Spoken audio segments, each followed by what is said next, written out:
అంటే మీరు కూడా మిడిల్ క్లాస్ నుంచి వచ్చారు కాబట్టి, అంటే ఇప్పుడు ఆ సినిమా రిలీజ్ అవుతుంది కాబట్టి, అది ఫస్ట్ టైం రిలీజ్ అయినప్పుడు ఎస్విఎస్సితో మీకున్న ఒక ఎమోషన్ పాయింట్ ఏమన్నా share చేసుకోగలరా?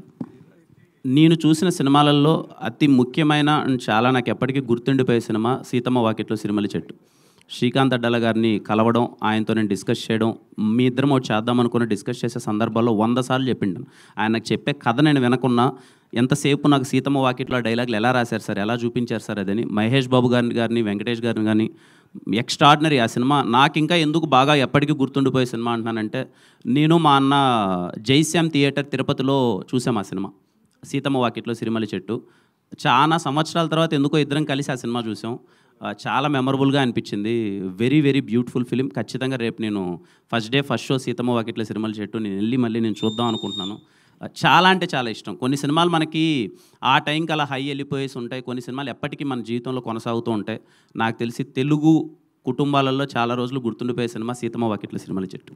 Thank you, all the best. Kiran గారు ఎక్కడండి? ఇక్కడ సార్ అంటే లైన్ వెళ్ళిపోతున్నారు పైకి సార్. కాదు, ప్రతి ఒక్క లైఫ్లో కూడా ఒక్కొక్క ఇయర్ వచ్చేసి మెమరబుల్ ఇయర్గా మిగిలిపోద్దండి. 2024, 2025 అనేది మీ లైఫ్లో నాకు తెలిసి ఒక లవ్ మెచ్యూర్ అయ్యి మ్యారేజ్ కావటం, ఆ తర్వాత కాలాంటి ఒక బ్యూటిఫుల్ సక్సెస్ వచ్చి అప్పటిదాకా ఒకలాగా ఉన్న కెరియర్ ఒకసారికి ఇలా స్టాండ్ అయి నిలబడటం, ఆ తర్వాత మళ్ళీ ఇమ్మీడియట్గా పెళ్ళవగానే తండ్రి కావటం, ఇవన్నీ కూడా జరుగుతున్నాయి. ఇప్పుడు మళ్ళీ ఈ సినిమా దీనికి సంబంధించిన ఇయర్ గురించి మీరు ఏం చెప్తారు మీ career? 2024 is one of the best sir. నా పర్సనల్గా మనందరం హార్డ్ వర్క్ చేసుకుంటూ వెళ్తుంటాం. ఎంత కష్టపడినా సరే ఒక మ్యాజిక్ అన్నది లైఫ్లో జరగాలి.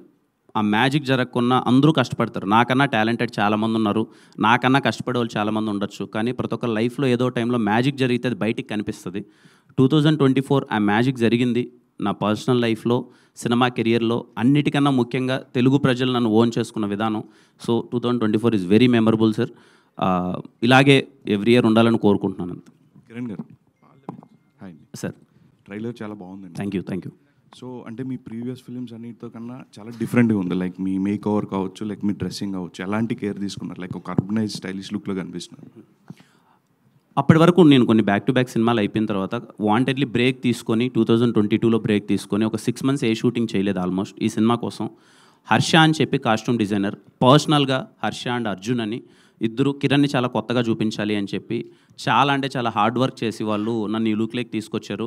ఐ థ్యాంక్ హర్ష అన్న అండ్ అర్జున్ అన్న అండ్ ఎంటైర్ కాస్ట్యూమ్ డిపార్ట్మెంట్, అలాగే నా హెయిర్ స్టైలిస్ట్ రామన్న. వాళ్ళు తీసుకున్న కేర్ వల్లనే ఈరోజు నేను అలా కనిపిస్తున్నాను. Thank you. కిరణ్ సార్. అన్న సార్. Hi sir. మామూలుగా కొన్ని సినిమాల్లో హీరో క్యారెక్టర్ ఉంటే ఆ క్యారెక్టర్ నేమ్కి వాళ్ళ జీవితంలో బాగా గుర్తుండిపోద్ది. ప్లస్ ఆ క్యారెక్టర్ కావాలంటే ఆ పేరు కూడా పెట్టించుకుంటారు. ఈ సినిమాలో పర్టికులర్గా సిద్ధు, పవన్ కళ్యాణ్ సిద్ధార్థ రాయ్ అట్లా అంటే స్పెసిఫిక్గా స్క్రిప్ట్ రాసుకున్నప్పుడు అన్న ఈ పేరు ఉంటే బాగుంటుంది, అలా మీరు చేసిన సినిమాలు ఎప్పుడైనా పెట్టించుకున్నారా? లేదు సార్, నేను ఇప్పటిదాకా అయితే అలా స్పెసిఫిక్గా ఏం పెట్టుకోలేదు. ఎస్ఆర్ కళ్యాణ మండపంలో కళ్యాణ్ అని చెప్పి వాంటెడ్లీ పెట్టుకున్నాను సార్. ఎస్ఆర్ కళ్యాణ మండపంలో దీంట్లో అందరూ అనుకుంటున్నారు కానీ అదే ఖుషీలో ఆయన సిద్ధార్థ రాయ్ సార్, నేను సిద్ధార్థ రెడ్డి. జీవితంలో ప్రతి ఒక్కరు తప్పులు చేసి రియలైజ్ అవుతూ ఉంటారు. అలా మీ కెరియర్లో ఇంతవరకు మీ సినిమాలో ట్రైలర్ చెప్పినట్టుగా ఏదైనా తప్పు చేసి రియలైజ్ అయిన సందర్భాలు ఎప్పుడైనా ఉన్నాయి? 100 సార్. పర్సనల్గా కూర్చొని మాట్లాడుకుందాం. 100 ఉన్నాయి. ఓకే. కిరణ్ గారు. అమ్మా హాయ్ అమ్మా. ఇక్కడ హాయ్ అండి. హాయ్ అండి. I'm Anjali. ట్రైలర్ చాలా బాగుంది. అండ్ మీ క్యారెక్టరైజేషన్ విషయానికి వస్తే కొంచెం యాంగ్రీ యంగ్ సిద్ధార్థలా కనిపిస్తున్నారు. సో ఆ యాంగర్ ఇష్యూస్ మేనేజ్ చేయడానికి it will take so much of time. So మూవీలో ఆ యాంగర్ ఇష్యూస్ ఉన్నప్పుడు లైక్ ఏది మీకు చాలా కష్టంగా అనిపించింది? బట్ బికాజ్ ఇప్పటివరకు కిరణ్ గారిని మేము చూసింది ఎప్పుడు సరదాగా నవ్వించే అబ్బాయి అండ్ సరదాగా అంటే లైక్ అల్లరి చిల్లరగా తిరుగుతున్న అబ్బాయిగా చూసాం. సో ఈ క్యారెక్టరైజేషన్ కోసం ఎంత వర్కౌట్ చేశారు? పర్టికులర్గా ఏమీ అంటే వర్కౌట్ చేసింది అదేం లేదండి. సినిమా వినగా నా క్యారెక్టర్ కొన్ని intensity. Personally I'm a very commercial cinema lover. నేను చాలా సందర్భాల్లో చెప్పాను, నాకు చాలా ఇష్టం యాక్షన్ అన్నా కానీ ఇది కానీ. నాకు ఒక ఆపర్చునిటీ దొరికింది. ఈ కథలో సిద్ధు అనేవాడికి ఇన్స్టెంట్గా కోపం వస్తుంది. అది సినిమా లేయర్లో మనవాడికి ఎందుకు ట్రిప్ అయిపోతాడు, మాటికంటే కోపం వస్తుంది. ఆ ఇంటెన్సిటీ రోల్ పర్ఫామ్ చేసేటప్పుడు నాకు చాలా బాగా నచ్చింది. ఏదో బయట ఇలా ఉన్నానని అలా అని కాదు, కొంచెం కోపం ఎక్కువే. అది సినిమాలో కనిపిస్తుంది. Okay done. రుక్సర్ గారు. Yeah. హాయ్. Hi. సో మీ క్యారెక్టరేషన్ కూడా చాలా బాగుంది. So Thank your name you. Is Anjali in movie. Yes, Anjali. So బేసికల్గా అంజలి అన్న పేరు మూవీస్లో లైక్ కాజల్ గారు బాలీవుడ్లో ఎక్కువగా చేసేవారు. Yes. అండ్ కొంచెం సిమిలారిటీస్ ఉంటాయి ఆవిడ చేసే క్యారెక్టర్స్ బబ్లీగా ఉండి ఇందులో క్యారెక్టర్ కూడా అలాగే ఉంది. సో పర్టికులర్గా మీకు మీ క్యారెక్టరేషన్ చెప్పినప్పుడు డైరెక్టర్ గారు ఏది చెప్పారో అదే చేశారా, ఆర్ ఎల్స్ యువర్ ఓన్గా ఏమైనా పెంచడం లాంటివి ఏమైనా?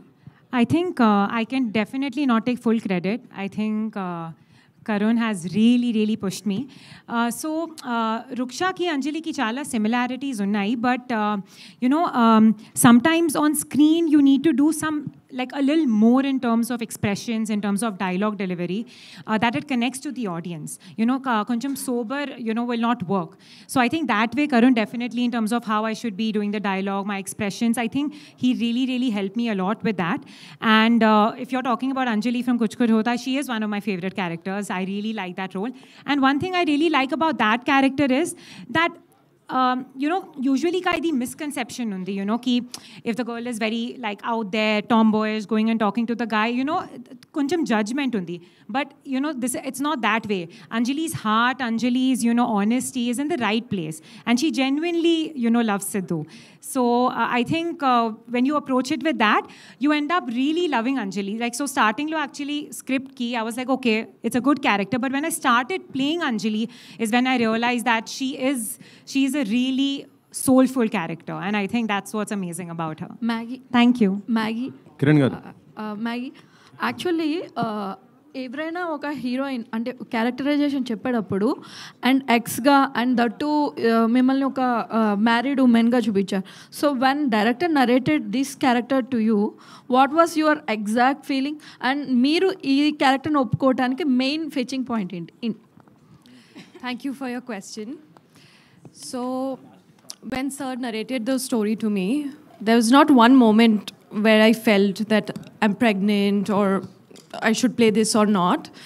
But the way he narrated the story, instantly my thought process at that time was, I want to be part of this film. I want to do it because the story was so beautiful. And as an actor, I feel I'm just an employee on the set. I'm supposed to do my job. I'm supposed to fulfill the duty of the role that I'm given. And I think for every actor, it becomes very like fetching point, as you said. The fetching point becomes that this is not who I am, or I don't know the emotion of a married woman who's pregnant and who has to come and solve the problem of an ex. So that was the fetching point where I felt it would be really interesting because that's not who I am. And the way I will do it and be able to carry it out and convince the audience. So that was my fetching point. And I think because the character is written so beautifully and Sir had the dialogues written for this character so beautifully, it made it like I just wanted to jump in and get started. So yeah, I never, not even a single moment I thought that, oh, I'm pregnant or never. Thank you. Kiran గారు. Sir, next week cinema release అవుతుంది. మరి pre release event చాలా గ్రాండ్గా చేయబోతున్నారు. ఎవరు వస్తున్నారు, ఏంటి chief గెస్ట్గా, ఏంటి? ఎవరు కావాలి చెప్పండి సార్. మన సినిమాకి ప్రీ రిలీజ్ ఈవెంట్కి ఎవరు కావాలి చెప్పండి. ఎక్కడి నుంచి అడిగేద్దాం. అడిగేస్తారా? చెప్పండి. మీకు కాకి వచ్చి ఒక బ్లాక్ బస్టర్ హిట్ ఇచ్చారు కదా, ఆయన వస్తారా? ఎవరు సార్? కాకి వచ్చారు కదా. నాగ చైతన్య నన్ను పిలుద్దాం. మళ్ళీ ప్రతి సినిమాకి అన్నని పిలిస్తే అన్నకు కూడా ఇబ్బందిగా ఉండొచ్చేమో కదా సార్. సిద్ధు మరి పేరు పెట్టుకున్నారు సిద్ధార్థ రాయ్. పవన్ గారు ఏమన్నా? పవన్ కళ్యాణ్ గారిని పిలుద్దాం సార్. పవన్ కళ్యాణ్ గారిని ఇప్పుడు పిలిచి ఆయన ఎక్కడున్నారు ఆయన పట్టుకొని మన వల్ల కాని పనిలేండి సార్ ఇప్పుడు అది. సరే, మీరు ఎవరిని పట్టుకుంటారో చెప్పండి, వాళ్ళని పిలిచి పట్టుకుంటే ప్రయత్నిస్తాను సార్. పట్టుకుంటారా చెప్తాను సార్. ఇప్పుడు నిజంగా ఆ ప్రయత్నాలు అయితే లేము. బట్ ప్రీ రిలీజ్ ఈవెంట్కి ఎవరు వచ్చినా రాకపోయినా ఖచ్చితంగా దిల్రూబా సినిమాని కనెక్ట్ అవుతారు. ట్రైలర్ టీజర్ చూసి నా ప్రయత్నం అయితే నేను చేస్తాను. హ్యాపీగా ఎవరైనా వచ్చి వాళ్ళ విషెస్ చెప్పి మాతో పాటు మింగిలై ఆ ఈవినింగ్ ఇంకా బెటర్గా చేస్తే వెరీ హ్యాపీ. లేదు అన్న వెరీ హ్యాపీ. కిరణ్ గారు, ఇందాక యాక్షన్ హీరో అవ్వాలని ఉందన్నారు కదా, మీరు ఎలాగో రాయలసీమ బ్యాక్గ్రౌండ్ కదా, రాయలసీమ ఫ్యాక్షన్ బ్యాక్డ్రాప్ సినిమా కూడా ఏదో చేస్తున్నాను అన్నారు. ఎంతవరకు వచ్చిందండి అది? ఏంటి? ఇంకా కథ నడుస్తుంది సార్. ఖచ్చితంగా రాయలసీమ కథ చేస్తున్నాను. ఒక పంచ కట్టుపోతున్నాను. I'm very excited about that role. ఫ్యూచర్లో చేస్తాను. వెయిటింగ్ అండి. Thank you sir.